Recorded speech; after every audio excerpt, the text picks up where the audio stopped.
वही आदित्य के बातों को सुन जय कहने को होता है पर कि तभी आदित्य उसके हाथ को पकड़ अपने करीब कर लेता है और उसके चेहरे पर हाथ रख उसके होंठों को अपने अंगूठे से सेडिक्टिवली फेरते हुए कहता है, मुझे तुम्हारे बिना नींद नहीं आ रहा था, तुम्हारी फ्रेग्रेंस बहुत अच्छी है, इससे इनहेल करते ही मुझे नींद आने लगता है।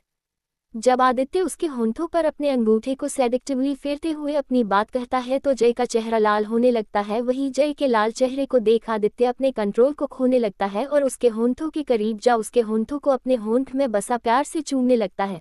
कुछ देर तक उसे प्यार से चूमने के बाद उससे दूर हो अपने बाहों से आज़ाद कर कहता है, जाओ जाकर सो जाओ और हाँ, कल कॉलेज जाने की जगह मेंशन आ जाना, मैं कल अपना पूरा वक्त तुम्हारे साथ बिताना चाहता हूँ। ये सुन जय ओके कह देता है। फिर जय कार से बाहर निकल जाता है पर जाने से पहले गुड नाइट कह देता है। फिर जय के अंदर जाते ही आदित्य कार स्टार्ट कर वहां से निकलते वक्त मोक्ष के बारे में ही सोचने लगता है। वही दूसरी तरफ मोक्ष मनन के मेंशन में पहुंच जाता है। मेंशन में पहुंचने के बाद वो मेंशन के अंदर जाता है तो देखता है मनन सोफे पर बैठा है। तभी मोक्ष सोफे के पास जाता है तो मनन मुस्कुराते हुए कहता है, बैठ जाओ। तो मोक्ष बैठने की जगह वो गुस्से में कहता है, मुझे बैठना नहीं है, मुझे सब जानना है।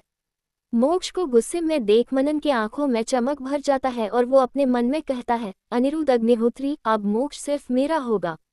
अपने मन में इतना कहने के बाद वो कहता है, टेबल पर फाइल रखा है, उसमें पूरा इन्फॉर्मेशन है।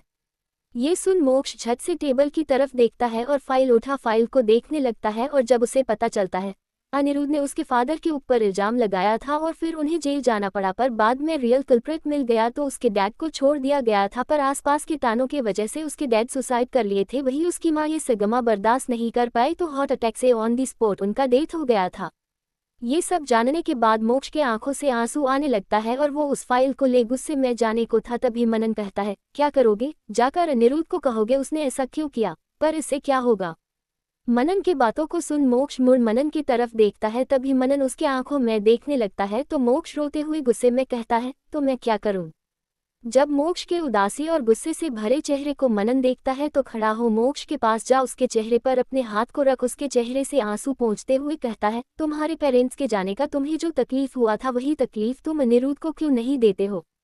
ये सुन मोक्ष मनन के आंखों में देखता है। तभी मनन फिर कहता है, मोक्ष मैं तुम्हें स्कूल टाइम से बहुत पसंद करता हूँ, मानता हूँ उस दिन किडनैपिंग करके मैं गलती किया था पर मैं तुम्हें बस अपने प्यार का एहसास करवाना चाहता था पर तुम ऑलरेडी अनिरुद्ध के प्यार में पड़े थे। पर क्या अब भी तुम उससे प्यार करना चाहते हो जो तुमसे तुम्हारा परिवार छीन लिया। इस बार मैं तुम्हें फोर्स नहीं करूंगा, तुम्हें जो करना तुम कर सकते हो पर मैं तुम्हारे साथ हूँ, भले तुम मुझसे प्यार करो या ना करो, मैं दोस्त बनकर भी वन साइडेड लव में खुश हूँ। इतना कहने के बाद मोक्ष से मनन दूर हो जाता है। वही मोक्ष मनन को देखता है फिर बिना कुछ बोले वहां से जाने लगता है तो मनन सोफे पर जा बैठ सिगरेट निकाल उसे जला सिगरेट के कस लेते हुए खुद में कहता है, तुम्हें तो मेरे पास ही आना होगा, अगर नहीं आए तो मैं तुम्हें अनिरुद्ध के इतने खिलाफ कर दूंगा कि तुम उसके करीब भी कभी नहीं जाना चाहोगे। वो खुद में ये सब कहते हुए सिगरेट की कस ले रहा था। वहीं मोक्ष बाहर जा अपने बाइक पर बैठ बाइक को रफ्तार में चलाने लगता है। फिर कुछ ही वक्त में वो बार पहुंच ड्रिंक सेंटर में जा ड्रिंक करते हुए अनिरुद्ध के साथ बिताए हर पल को याद करने लगता है। नशा करते हुए वो अपने लिमिट से अधिक पी लेता है और गुस्से में ग्लास ले फ्लो परफेक्ट कहता है, वो मेरे साथ ऐसा कैसे कर सकते हैं। मोक्ष के ऐसा करने से सभी उसकी तरफ देखने लगता है। वही वहां का स्टाफ उसे रोकने का कोशिश करता है। तभी मोक्ष कहता है, क्यों पकड़े हो, मुझे और पीना, जल्दी मेरे लिए ड्रिंक बनाओ। ये सुन स्टाफ कहता है, सर आपको और ड्रिंक नहीं मिल सकता है। जब स्टाफ ये कहता है तो मोक्ष नशे में धुत हो कहता है, क्यों, मेरे पास पैसे हैं तो मैं क्यों नहीं पी सकता हूँ। ये सुन स्टाफ उसे जाने को बस कहने लगता है पर वो बात ना सुन बस तमाशा कर रहा था, साथ ही ग्लास भी तोड़ने लगता है। तो आखिर में 2 बॉडीगार्ड्स आ जाते हैं और उसे पकड़ लेते हैं तो मोक्ष खुद को छुड़ाने का कोशिश करते हुए चिल्लाने लगता है। तभी विक्रांत जो किसी काम से बाहर आया था वो जाने को होता है पर शोर सुन उसके कदम रुक जाते हैं और वो उस तरफ देखता है। जब वो मोक्ष को देखता है तो वो हैरान हो जाता है। वही बॉडीगार्ड्स उसे जबरदस्ती ले जा रहा होता है। तभी विक्रांत वहां अपने कोड आवाज में कहता है, इसे छोड़ो। विक्रांत खुद वहां आकर ये बात कहता है तो वो गार्ड्स छत से उसे छोड़ देता है। तभी मोक्ष विक्रांत की तरफ देख नशे में धुत हो कहता है, मिस्टर हैंडसम थैंक यू, क्या आप इन लोगों को मुझे और ड्रिंक देने के लिए कहोगे प्लीज, मेरे दिल में बहुत दर्द हो रहा है। मोक्ष के बातों को सुन विक्रांत अपने मन में कहता है, इसे क्या हुआ है, क्या अनिरुद्ध के साथ झगड़ा, जो भी हुआ हो मैं इस बच्चे का क्या करूं। वो अपने मन में ये सब सोच रहा होता है, तभी मोक्ष उसके हाथ को पकड़ अपने चमकती आंखों से देख कहता है, मुझे ड्रिंक चाहिए। ये सुन विक्रांत अपने हाथ से उसके हाथ को छुड़ा कहता है, तुम्हें कोई ड्रिंक नहीं मिलेगा। इतना कहने के बाद वो उसके हाथ को पकड़ अपने साथ ले जाने लगता है तो मोक्ष खुद को छुड़ाने का कोशिश करता है पर छुड़ा नहीं पाता। विक्रांत मोक्ष को अपने साथ ले अपने असिस्टेंट के साथ बाहर आ जाता है। असिस्टेंट जल्दी से विक्रांत की कार का दरवाजा खोलता है तो विक्रांत उसे कहता है, कार के अंदर बैठो। पर मोक्ष कार के अंदर ना बैठते हुए कहता है, नहीं मैं नहीं बैठूंगा, मुझे पीना है, मुझे शराब दो। ये सब सुन विक्रांत इरिटेट हो उसे कार के अंदर जबरदस्ती बैठा खुद भी बैठ जाता है तो असिस्टेंट जल्दी से कार का दरवाजा लॉक कर देता है तो ड्राइवर कार स्टार्ट कर देता है, वही असिस्टेंट अपना कार ले निकल जाता है। कार के अंदर मोक्ष रोने लगता है। जिद करने के बाद उसे रोता देख विक्रांत मोक्ष की तरफ देख सवाल करता है, तुम रो क्यों रहे हो अब? इस सवाल को सुन मोक्ष रोते हुए ही उदासी से कहता है, क्यों उन्होंने मेरे साथ ऐसा किया? मुझे बहुत दर्द हो रहा है, बहुत ज्यादा दर्द हो रहा है। मम्मी पापा के बाद वही मेरे लिए सब कुछ थे पर मेरा सब कुछ मुझसे मेरा। अपने बात को आधा कहने के बाद उसकी आंखें जो भारी हो रही थी वो बंद हो गई। वही विक्रांत मोक्ष को पकड़ लिया और शीट पर उसके सिर को पूछे सर रख अच्छे से उसे बैठा खुद में ही कहता है, मैं इसका क्या करूं? खुद में ये सवाल करने के बाद वो आदित्य को कॉल कर दिया। आदित्य को नींद नहीं आ रहा था तो वो बस अपना काम कर रहा था, तभी उसका फोन बजता है तो वो फोन उठा। स्क्रीन पर विक्रांत का कॉल आता देख कॉल रिसीव कर कहता है, हेलो विक्रांत। तभी विक्रांत कहता है, आदित्य, मोक्ष नशे में बेहोश मेरे साथ कार में है, मैं इसका क्या करूं? ये सुन आदित्य हैरान था, वो अपने हैरानी से भरे आवाज में सवाल करता है, तुम्हारे साथ वो क्या कर रहा है? इस सवाल को सुन विक्रांत आदित्य को सब कुछ बता देता है।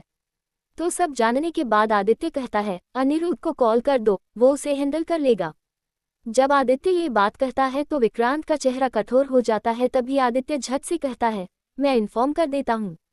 इतना कहने के बाद वो कॉल कट कर अनिरुद्ध को कॉल करता है। अनिरुद्ध जेट से बाहर निकला ही था, आदित्य का कॉल आता देख वो हैरान था। वो कॉल रिसीव कर कहता है, क्या हुआ? अनिरुद्ध के सवाल को सुन आदित्य शैतानी मुस्कान के साथ कहता है, लगता है अपने मोक्ष को भूल गए हो। ये सुन अनिरुद्ध कहता है, कहना क्या चाहते हो? अनिरुद्ध ये सवाल करता है तो एक गहरी सांस भर आदित्य कहता है, मोक्ष ने बहुत ड्रिंक किया हुआ है और वो बार में तमाशा कर रहा था, विक्रांत वही था तो उसे वो अपने साथ ले गया है, तो आकर उसे ले जाओ। इतना कहने के बाद वो कॉल कट कर देता है। वही अनिरुद्ध परेशान हो जाता है और वो अपने मन में कहता है, ये तो फार्म हाउस में था और इसने ड्रिंक क्यों किया है? अभी ये सवाल करने का टाइम नहीं है। इतना कहने के बाद वो विहान को कॉल करता है पर विहान गहरी नींद में था जिस कारण उसे कॉल नहीं सुनाई देता है, तो ना चाहते हुए भी अनिरुद्ध विक्रांत को कॉल कर देता है।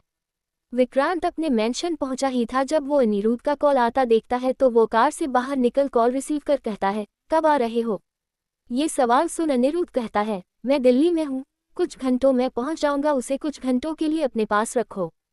ये सुन विक्रांत कहता है, फाइन।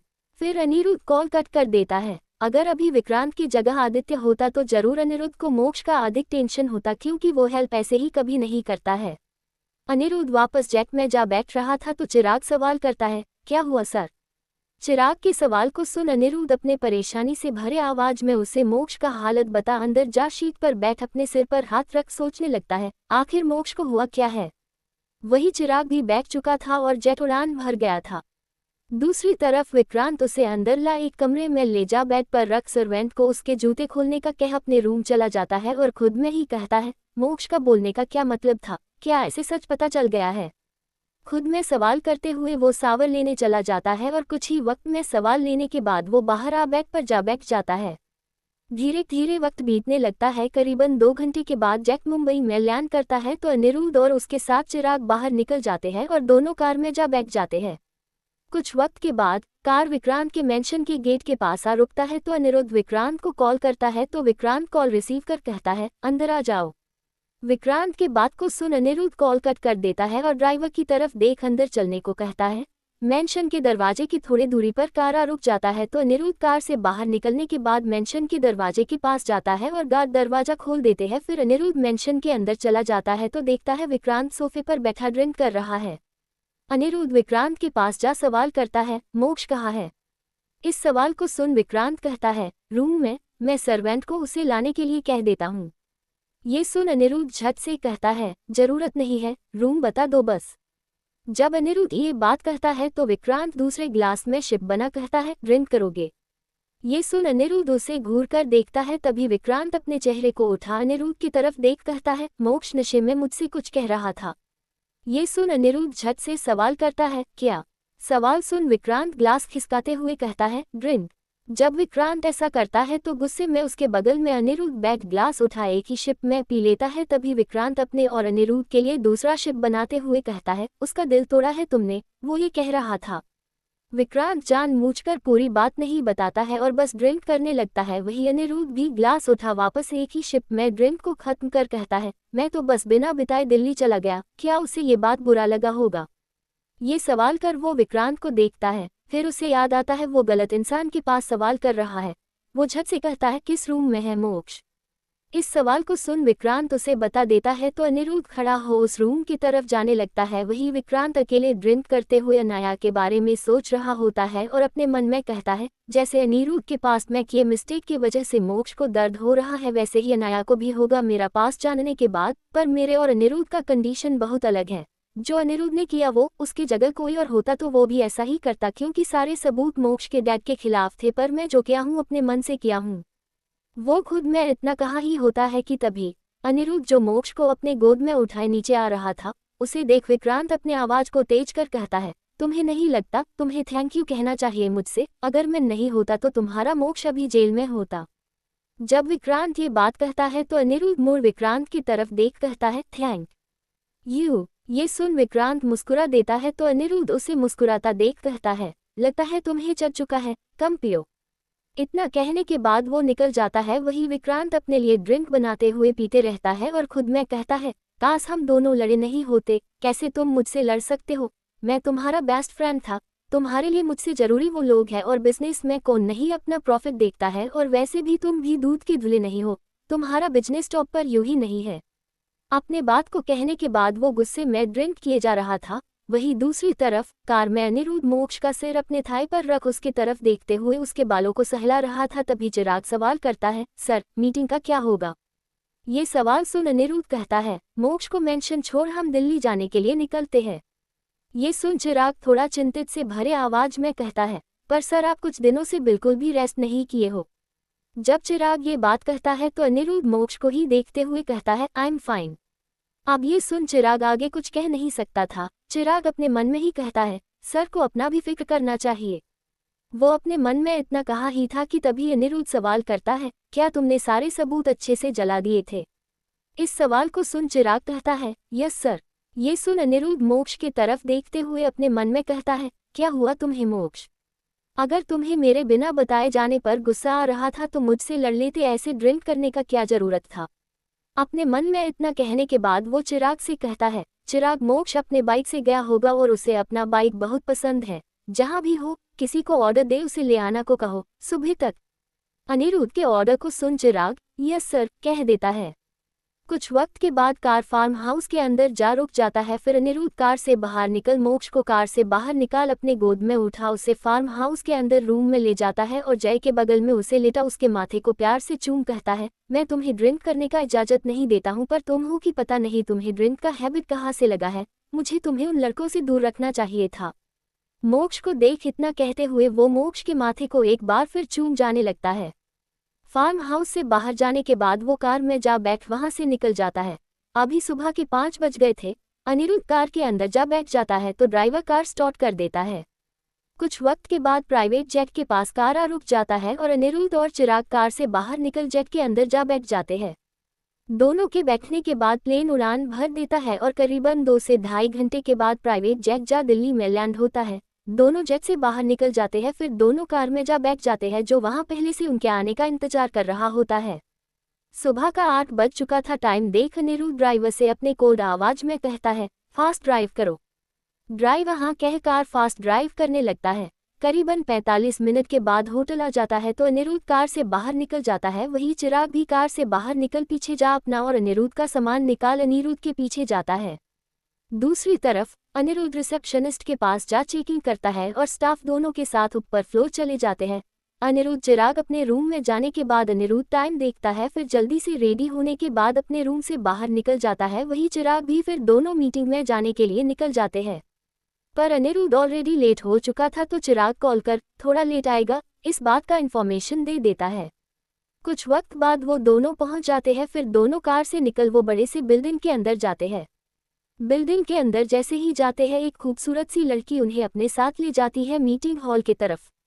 वहीं दूसरी तरफ मुंबई में सुबह के 10 बज गए थे पर हैंगओवर की वजह से मोक्ष का नींद ही नहीं खुल रहा था। सभी ने उसे जगाने का बहुत कोशिश किया था पर वो भी जाग तो रचना, मही और जय चले गए क्योंकि कॉलेज लेट हो रहा होता है। वही अनाया को पढ़ना था इसलिए वो भी मेंशन चली गई। वही अनुराग कंपनी के लिए निकल गया। बाकी सनाया वही मोक्ष के जागने का इंतजार कर रही थी, उसके साथ विहान भी। अनिरुद्ध ने बस विहान को कल रात जो कुछ हुआ था मैसेज में बता दिया था, साथ ही किसी को बताने से मना भी किया था।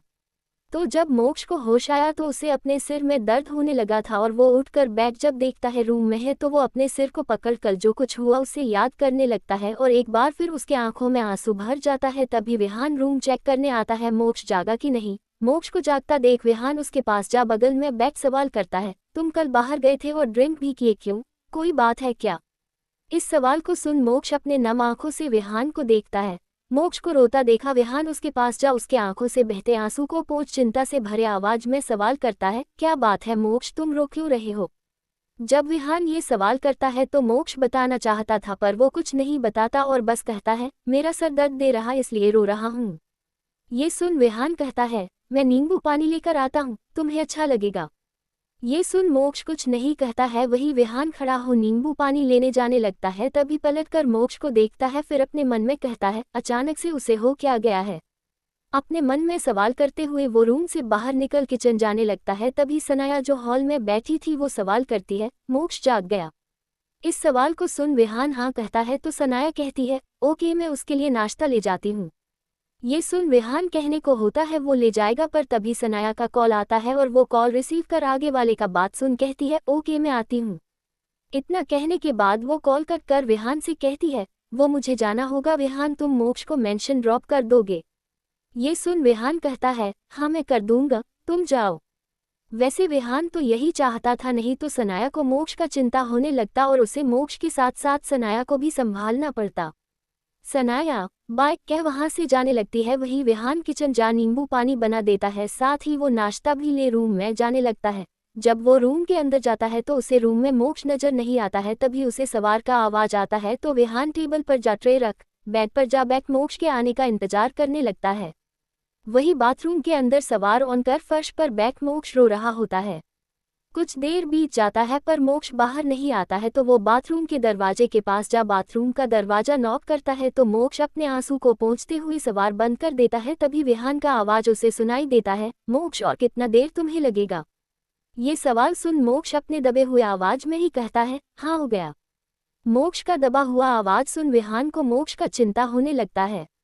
वो जा वापस बेड पर बैठ जाता है। तभी उसका फोन बजता है तो वो अपने फोन को निकाल अनिरुद्ध का कॉल आता देखता है तो वो कॉल रिसीव कर लेता है। तभी उसके कुछ कहने से पहले ही अनिरुद्ध कहता है, मोक्ष कैसा है? अनिरुद्ध का सवाल सुन विहान जवाब दे देता है, वो कुछ ठीक नहीं लग रहा है। ये सुन अनिरुद्ध को कुछ ठीक नहीं लग रहा था, वो कुछ कहता कि तभी चिराग कहता है, सर सभी आपका वेट कर रहे हैं। जब चिराग ये बात कहता है तो अनिरुद्ध विहान से कहता है, तुम उसका ख्याल रखो, मैं शाम तक मुंबई आ जाऊंगा और हाँ उसके साथ ही रहना।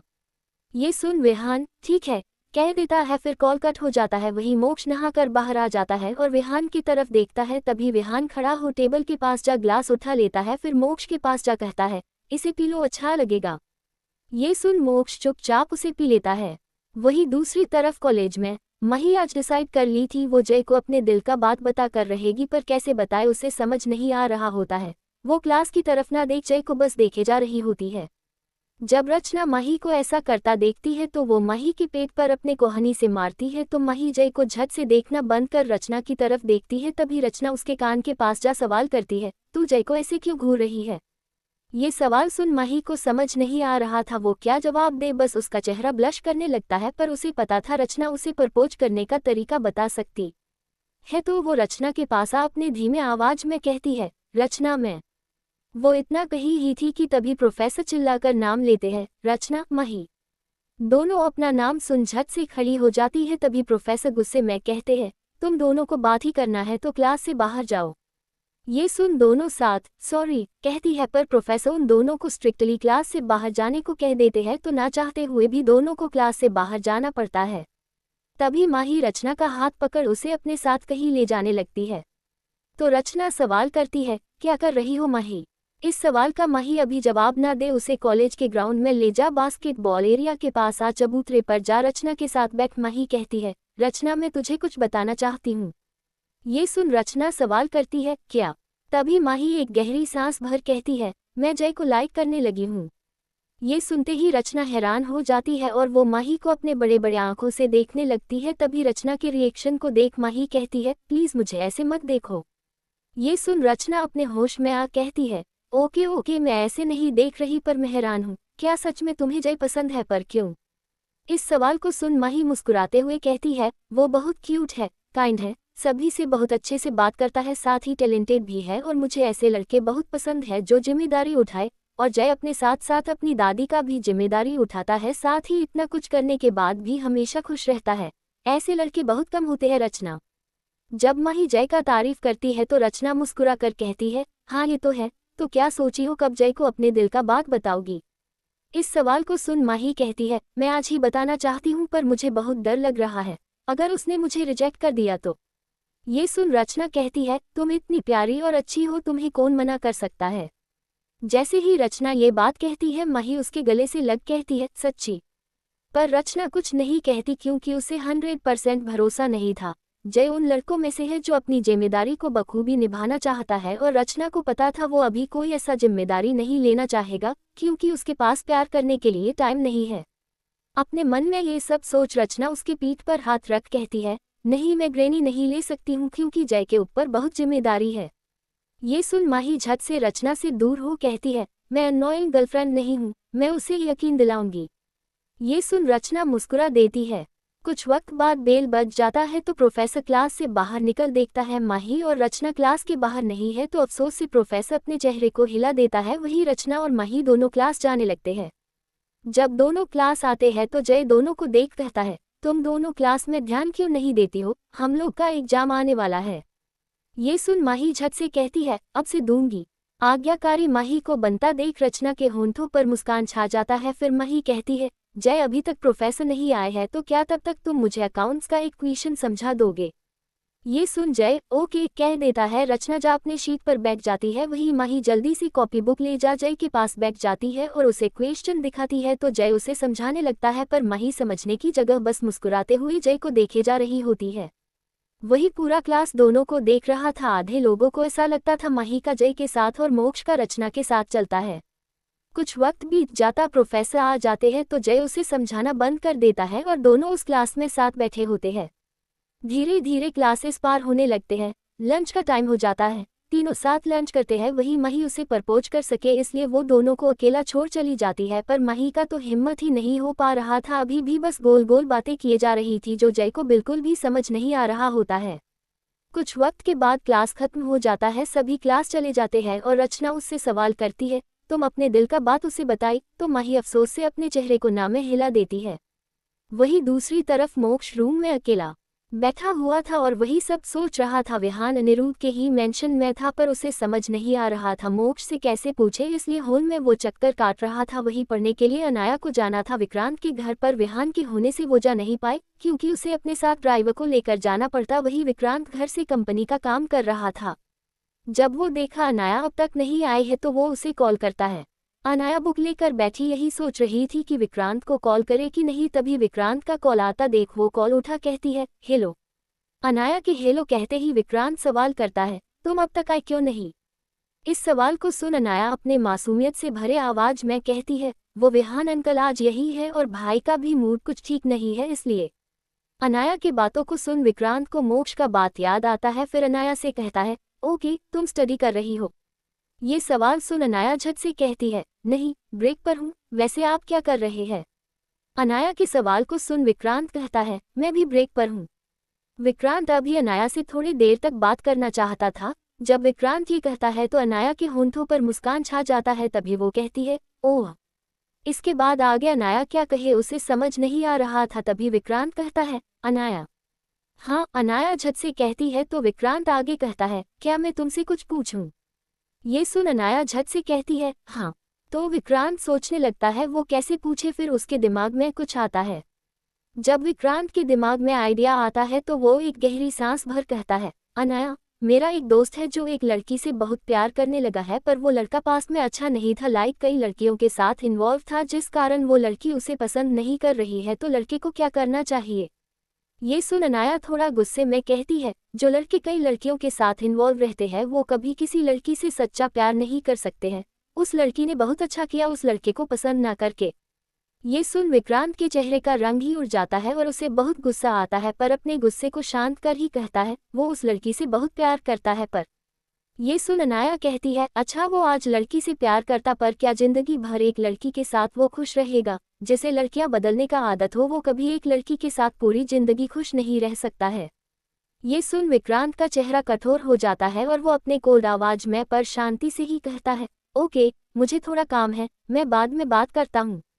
जब विक्रांत ये कहता है तो अनाया ओके कह देती है, तो विक्रांत कॉल कट कर देता है और खड़ा हो अपने मेंशन से बाहर निकल अपने कार के पास जाता है, तो ड्राइवर झट से विक्रांत के लिए कार का दरवाजा खोल देता है, तो वो गुस्से में कार के अंदर जा बैठ जाता है और ड्राइवर आगे जा ड्राइविंग सीट पर बैठ कार स्टार्ट करता है। तभी विक्रांत अपनी कोल्ड आवाज में कहता है, दीवान ग्रुप ऑफ कंपनी चलो। ये सुन ड्राइवर ओके सर कह देता है और कार रफ्तार से चलाने लगता है। कुछ वक्त के बाद कार जा आदित्य की कंपनी में रुकता है, तो वो अपनी कार से बाहर निकल जाता है और कंपनी के अंदर जाने लगता है। जब वो अंदर आते हैं तो लड़कियां उसे अपनी चमकती आंखों से देखती है, वही विक्रांत आया है, इसका कोई इन्फॉर्मेशन आदित्य तक पहुंचाने का जरूरत नहीं था, सभी जानते थे दोनों बहुत अच्छे दोस्त हैं। विक्रांत आदित्य के केबिन के पास जा केबिन का दरवाजा नॉक करता है, तो आदित्य काम करते हुए ही अपने कैजुअल टोन में परमिशन दे देता है, कमिंग। परमिशन सुन विक्रांत केबिन डोर ओपन कर केबिन के अंदर चला जाता है। तभी आदित्य अपने नजरों को ऊपर कर विक्रांत को आता देख अपने चेहरे पर मुस्कान ला कहता है, तुम्हें अंदर आने के लिए परमिशन लेने का जरूरत नहीं है। आदित्य की बातों को सुन विक्रांत जा चेयर पर बैठ कहता है, हाँ पता है मुझे।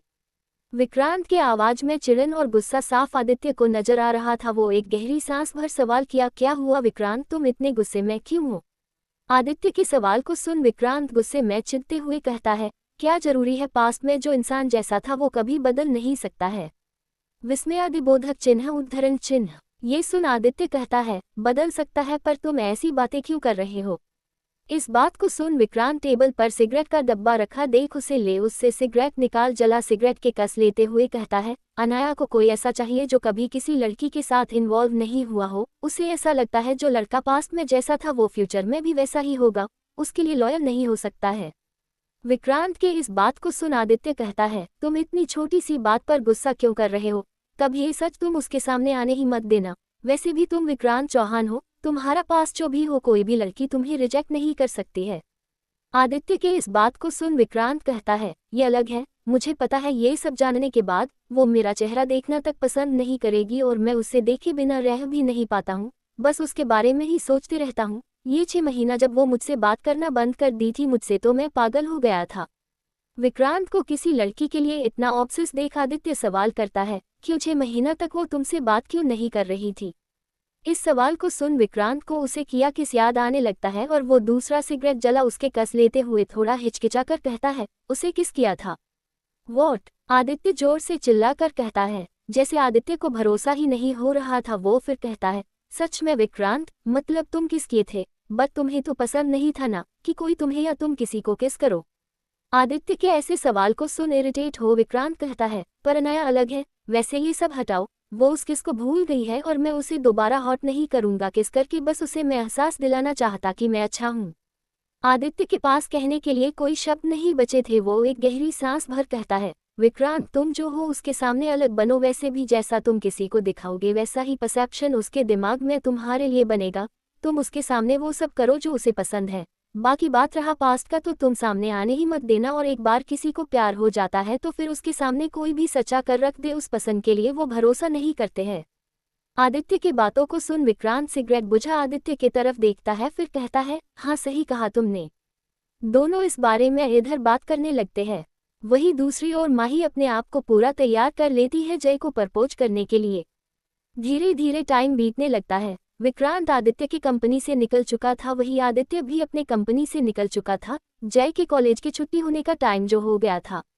कुछ वक्त के बाद आदित्य कॉलेज से थोड़े दूर पर जा अपनी कार को रोक देता है। वही कॉलेज का छुट्टी होता है तो जय को याद आता है उसे लाइब्रेरी से कुछ बुक लेना है, तो वो रचना माही को बाइक लाइब्रेरी की तरफ जाते हुए आदित्य को कॉल करता है।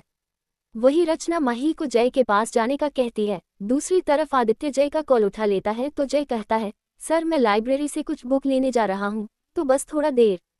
वो इतना कहा ही था कि तभी माही उसे आवाज देती है, जय। अपना नाम सुन वो मुड़ अपने फोन को नीचे कर देता है। वही आदित्य अपनी बहन का आवाज सुनता है तो उसका चेहरा कठोर हो जाता है। माही जय के पास जाती है और कहती है, मुझे तुमसे कुछ कहना है। ये सुन जय सवाल करता है, क्या? सवाल को सुन माही उसके हाथ को पकड़ कहती है, यहाँ नहीं, मेरे साथ चलो। इतना कहने के बाद उसे अपने साथ ले जाने लगती है। वही जय भूल गया था कि आदित्य लाइन पर ही है। वो माही के ऐसा करने से सवाल करता है, क्या हुआ माही, तुम मुझे कहाँ लेकर जा रही हो? जय के सवाल को सुन माही कहती है, जय पता चल जाएगा। कुछ ही वक्त में वो जय को अपने साथ किसी शांत जगह पर ले आ उसके हाथ को छोड़ देती है और जय के आंखों में देखती है। तभी जय कहता है, कोई प्रॉब्लम है क्या? इस सवाल को सुन माही कहती है, नहीं बस तुम्हें कुछ बताना है। माही जिस तरीके से बात कर रही होती है, आदित्य को समझने में देरी नहीं लगता है। आदित्य के चेहरे पर गुस्सा भर गया था पर वो सुनना चाहता था जय उसके बातों का क्या रिप्लाई देगा। वही माही एक गहरी सांस भरते हुए कहती है, जय तुम बहुत अच्छे हो। शुरुआत में मैं बस तुमसे दोस्ती करना चाहती थी क्योंकि तुम जैसा अच्छा काइंड हार्टेड इंसान जो बखूबी अपने जिम्मेदारी को निभाता हो वैसा दोस्त पाना मुश्किल है, पर कब मुझे तुम्हारे इन क्वालिटीज से प्यार होने लगा पता ही नहीं चला। मैं तुमसे बहुत प्यार करने लगी हूँ जय, क्या तुम मेरे बॉयफ्रेंड बनोगे? माही के कन्फेशन को सुन जय अपने चेहरे को झुका अपने दबे आवाज में कहता है, सॉरी माही पर मैं तुम्हें सिर्फ दोस्त मानता हूँ। जय के जवाब को सुन माही कहती है, पर अगर हम दोनों डेट करना शुरू करें तो तुम्हें जरूर मुझसे प्यार हो जाएगा। माही जब ये बात कहती है तो जय अपने नजरों को उठा माही के आंखों में देख कहता है, मैं डेट नहीं कर सकता हूँ। जब जय ये कहता है तो माही झट से कहती है, मुझे पता है तुम बहुत बिजी रहते हो, किसी को टाइम नहीं दे सकते हो इसलिए ऐसा कह रहे हो ना, पर अगर हम डेट भी करेंगे तो मुझे तुम्हारा कोई टाइम नहीं चाहिए, हम कॉलेज में भी मिल लेंगे तो मेरे लिए इनफ होगा जय। माही की बातों को सुन जय को बहुत बुरा लग रहा था पर वो सच में माही को पसंद नहीं करता है और वो आदित्य के साथ है जो उसका ही भाई है। भले आदित्य उससे प्यार नहीं करता पर इसका मतलब ये नहीं था कि जय उसकी बहन से डेट के लिए एग्री हो जाए। जय माही के आंखों में देख कहता है, माही बात टाइम का नहीं है, बस मैं तुम्हें अपनी दोस्त मानता इसलिए तुम्हारे साथ डेट नहीं कर सकता हूँ। जय जब बार बार ऐसा कहता है तो माही को लगता है शायद जय किसी को पसंद करता है तो वो सवाल कर बैठती है, क्या तुम रचना को पसंद करते हो इसलिए मुझे रिजेक्ट कर रहे हो? माही के इस सवाल को सुन जय कहता है, माही मैं ये बात बता चुका हूँ कि रचना मेरी दोस्त है जो मेरे लिए मेरी बहन की तरह है और वो मुझे राखी बांधती है, तो प्लीज उसे लेकर ऐसा मत सोचो। जब जय ये बात कहता है तो माही के आंखों में आंसू भर जाता है और वो कहती है, जब तुम रचना को पसंद नहीं करते तो मुझे हाँ क्यों नहीं कर सकते हो? क्या मैं खूबसूरत नहीं हूँ या तुम्हारे लायक नहीं हूँ? माही की ऐसी बातें और उसके आंखों में आंसू देख जय उदासी से भरे आवाज में कहता है, मैं किसी और को पसंद करता हूँ। जब जय ये बात कहता है तो आदित्य के होंठों पर मुस्कान छा जाता है। वही माही जय के आंखों में देख सवाल करती है, कौन है वो? इस सवाल को सुन जय कहता है, इस सवाल का जवाब मैं तुम्हें दे भी दूंगा तो इससे क्या हो जाएगा? जब जय थोड़ा कठोरता से कहता है ताकि माही उसे हेट करे तो माही जय के आंखों में देखते हुए सवाल करती है, हाँ ये भी है, पर तुम्हें वो क्यों पसंद है? जब माही ये सवाल करती है तो जय कहता है, माही तुम जिसे प्यार समझती हो वो बस अट्रैक्शन है। प्यार कभी क्वालिटीज देखकर नहीं किया जाता बल्कि प्यार बस हो जाता है। और बात रही जिसको मैं पसंद करता हूँ, वो बहुत बुरी है, इतनी कि मुझे बहुत हॉट होता है, बट स्टिल मुझे उससे प्यार है। इतना कहने के बाद जय जाने लगता है। वही माही का दिल पूरे तरीके से टूट चुका था, वो भागते हुए कॉलेज से बाहर जाने लगती है। वही आदित्य कॉल कट कर देता है और उसके होंठों पर सुकून से भरा मुस्कान था। वही माही भागते हुए कॉलेज गेट से बाहर निकल जाती है और आदित्य की कार के सामने से गुजरती है तो आदित्य अपनी बहन को रोते हुए भागता देख खुद में ही कहता है, तुम्हें जो लड़का चाहिए होता वो भले तुमसे प्यार करे या ना करे, मैं उसे तुम्हारा बनने पर मजबूर कर देता, पर जय को नहीं। अगर उसे मैं जिंदगी भर के लिए अपना नहीं बना सकता तो किसी का बनने भी कभी नहीं दूंगा।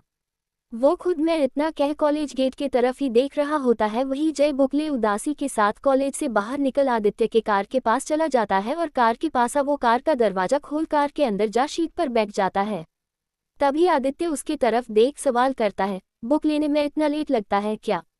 इस सवाल को सुन जय अपने चेहरे को झुका साफ झूठ कह देता है अपने हिचकिचाहट से भरे आवाज में, वो बहुत से स्टूडेंट थे और मेरा नंबर लास्ट में था। जय की बातों को सुन आदित्य उसके करीब जाता है तो जय का दिल सहम सा जाता है। वही आदित्य उसके कान के पास जा लिक करने लगता है तो जय का कान टमाटर की तरह लाल हो जाता है। तभी आदित्य अपने सेडिक्टिव आवाज में कहता है, आई डोंट लाइक, मेरा पेट मुझसे झूठ बोले। जैसे ही आदित्य ये बात कहता है जय को गर्माहट और डर दोनों का एहसास होता है। वही आदित्य उससे हल्का दूर हो उसके चेहरे पर अपने हाथ को रख अपने तरफ कर उसके चेहरे को देख कहता है, सच बता रहे हो या मैं तुम्हें कार में पनिशमेंट दूं? जैसे ही आदित्य ये बात कहता है जय झट से कह पड़ता है, वो माही मुझसे बात करने आई थी। ये सुन आदित्य सवाल करता है, क्या बात करने? ये बताने में जय बहुत हिचकिचा रहा होता है पर जय को भी पता है उसका झूठ आदित्य पकड़ ही लेगा तो वो हिचकिचाते हुए कहने लगता है, वो माही मुझे प्रपोज करने आई थी पर मैं रिजेक्ट कर दिया। जब जय सच बताता है तो आदित्य अपने शीट पर जा बैठ सवाल करता है, तुम्हें भूख लगा है?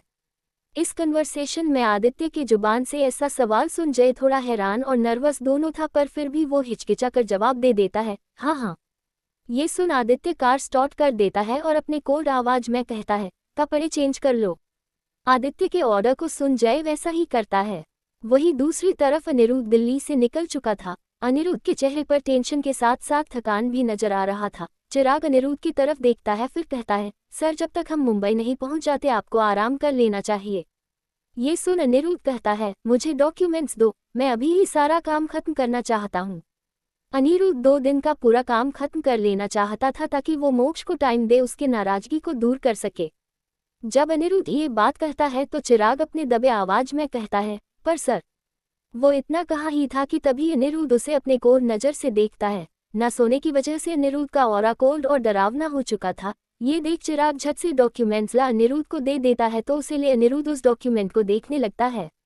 वही दूसरी तरफ मुंबई में माही अपने हॉस्टल जाने की जगह पार्क में बैठ फुट कर रो रही थी। वही एक लंबा आदमी जिसके शरीर का फिटनेस बहुत अच्छा था, वो ओवरकैप के साथ मास्क लगा पेड़ के पास खड़ा था। जब उसे लड़की के रोने का आवाज आता है तो आदमी उस तरफ देखता है। लड़की को रोता देख आदमी उसके पास जा बगल में बैठ जाता है पर माही को उस आदमी के आने और उसके बगल में बैठने का एहसास ही नहीं था। तभी वो आदमी जिसका चेहरा तो नहीं देख रहा था पर उसका आवाज बहुत अट्रैक्टिव था, वो माही से कहता है, तुम्हें अगर रोना है तो अपने घर पर जाकर रोवो।